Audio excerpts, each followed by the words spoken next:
สบายดีเอ็นสวิสสบายดีพี่น้อง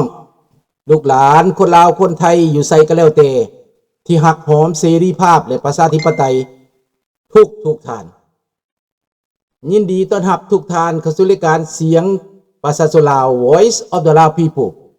Welcome to everyone Bienvenue à toutes et à tous ยินดีต้อนรับทุกท่านสวัสดีครับสบายดี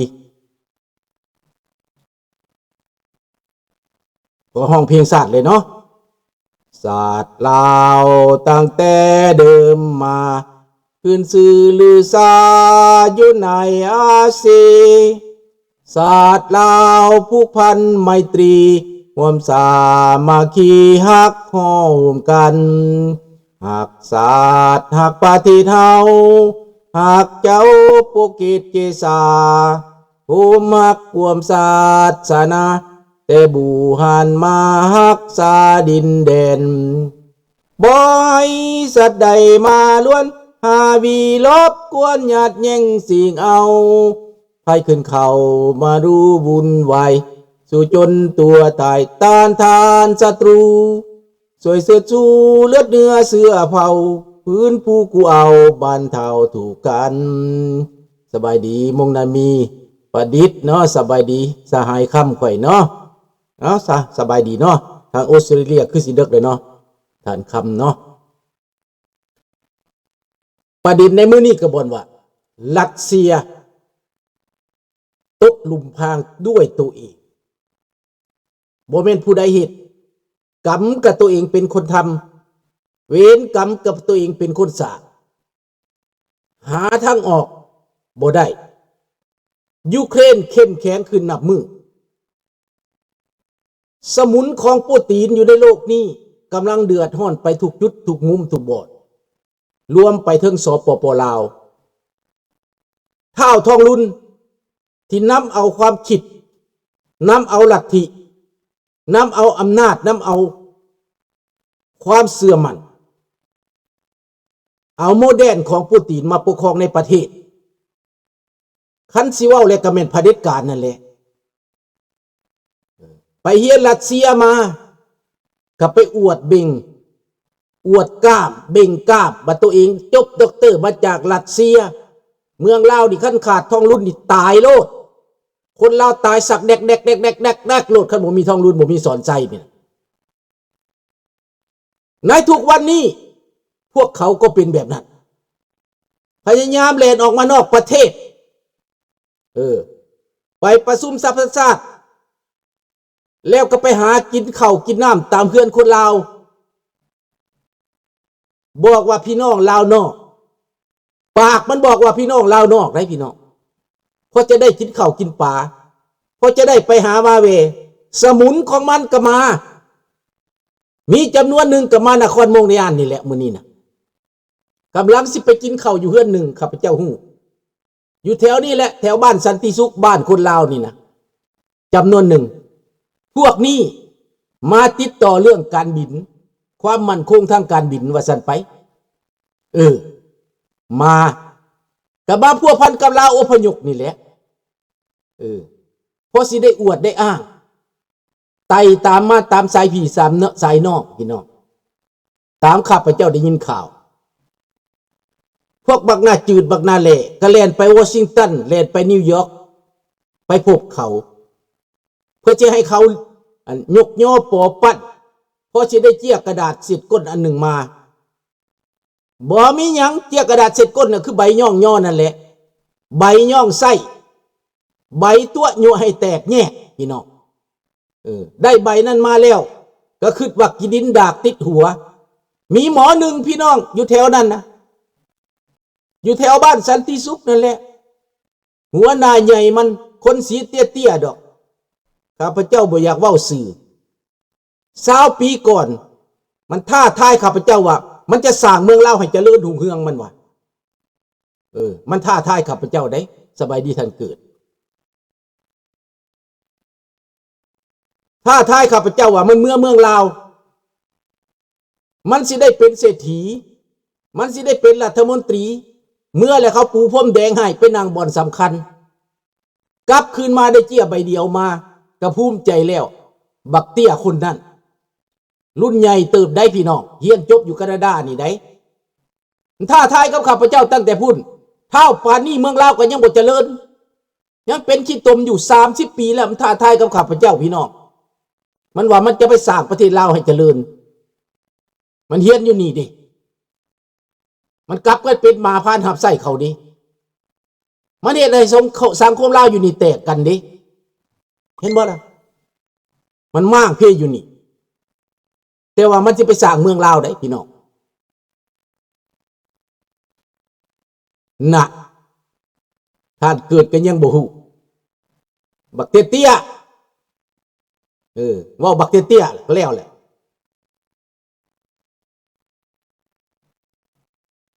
นั่นแหละมันมาปักหลักอยู่นี่ก่อนเฮียนจบอยู่นี่ท้าทายกับข้าพเจ้าโทรไปเรื่องบ้านเรื่องเมืองนี่แหละอยากให้เพิ่นเปลี่ยนใจอยากให้เพิ่นร่วมคนลาวอยู่นี่มันแข็งแรงอยากให้สร้างให้สานำพาคนลาวอยู่นี้แต่ว่าสังคมใดสร้างขึ้นมานี่มันไปแทรกแซงโลดได้ปลอหน้ามันโลดได้มีหน้ามันโลดได้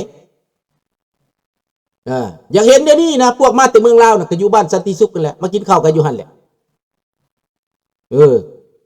หัวหน้ากันบินมาหั่นแหละมาหาพี่หาน้องมาเศร้าหา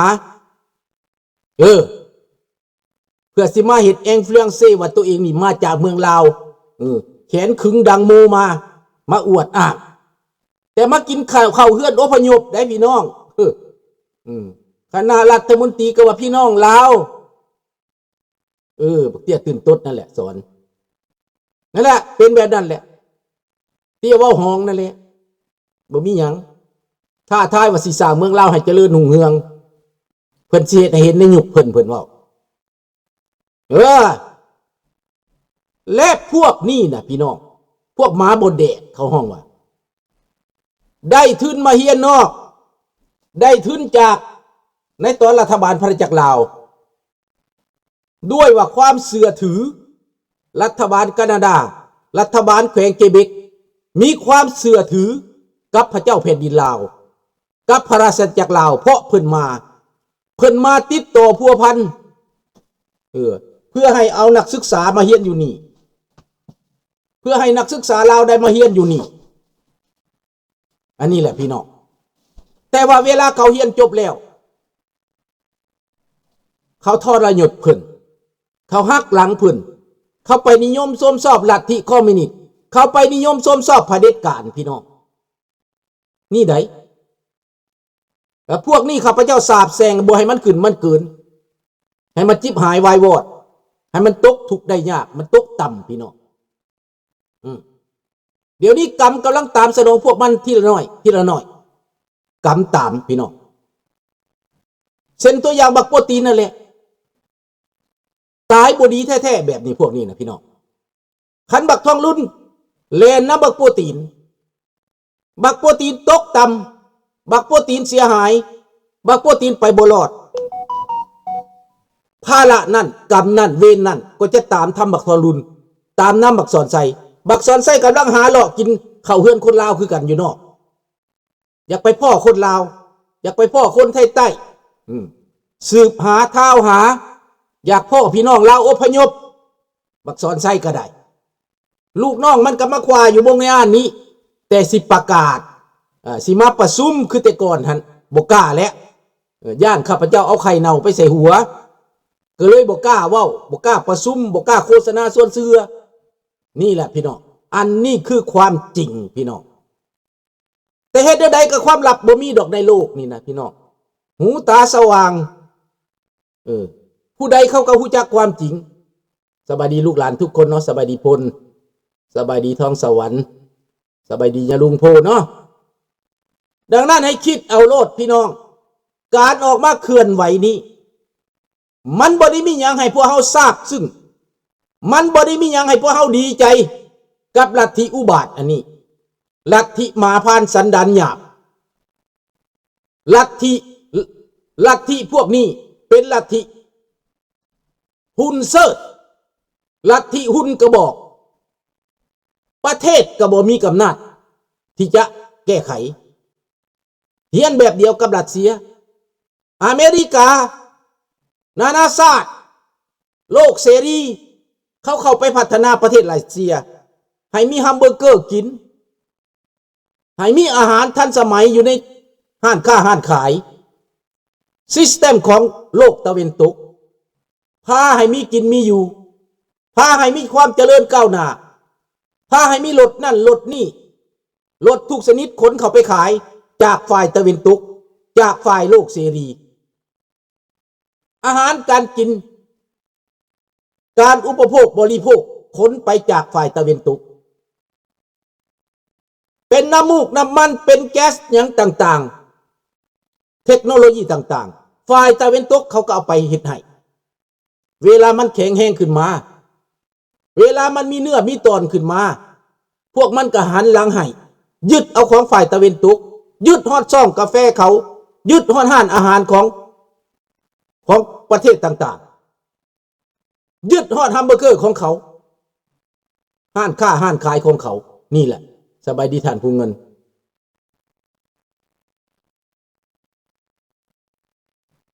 ดังนั้นพี่น้องในตอนนี้พวกมันยังบ่ลดละในความพยายามที่จะมาเป่าหูลาวนอกที่จะมาสักส่วนอวนต้านลาวนอกให้กลับเมื่ออยู่ลาวให้ไปอยู่ภายใต้อำนาจเผด็จการของมันนี่แหละสบายลุงน้องพาเที่ยวเนาะอันนี้แหละพวกมันถึงสิ่งใดก็ตามพี่น้องพวกเขาจะบ่ได้ทราบซึ่งหยังพวกเขาจะบ่ได้ซื่นส้มหยังกับลัทธิอุบาทอันนี้พวกเขาจะบ่ได้สะออนท่อนท่ออีกอย่างมันเบิดสบายดีท่านวงสวรรค์เนาะนี่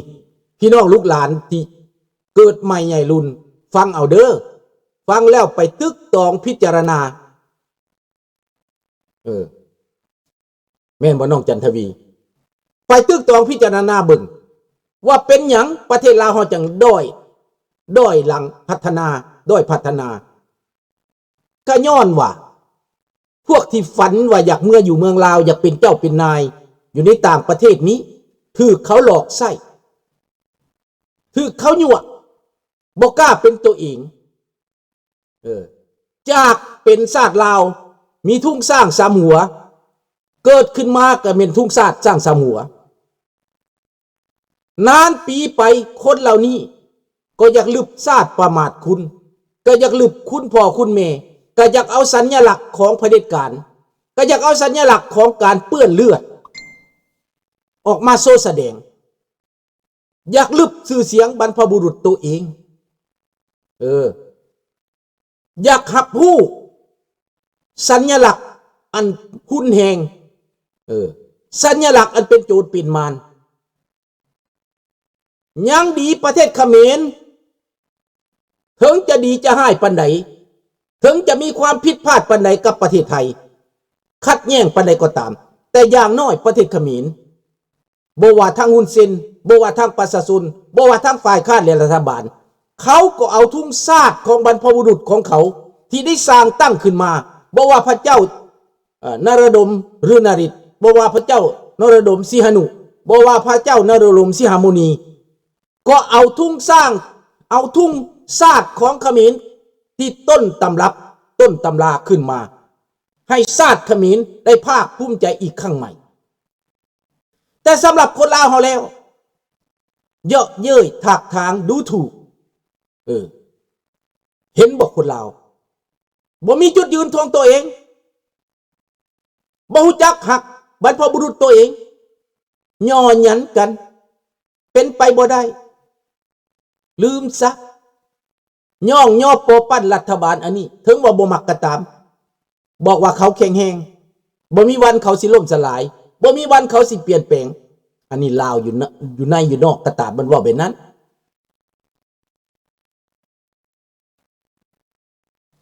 นี่แหละพี่น้องดังนั้นทุ่มเผด็จการที่บักเสือสื่นซอกหั่นนะที่มันมาเว้ามาว่าให้พวกเฮาหั่นนะมันบ่มีความหมายดอกมันบ่มีความหมายของเป็นเผด็จการมันเสยก็ตาม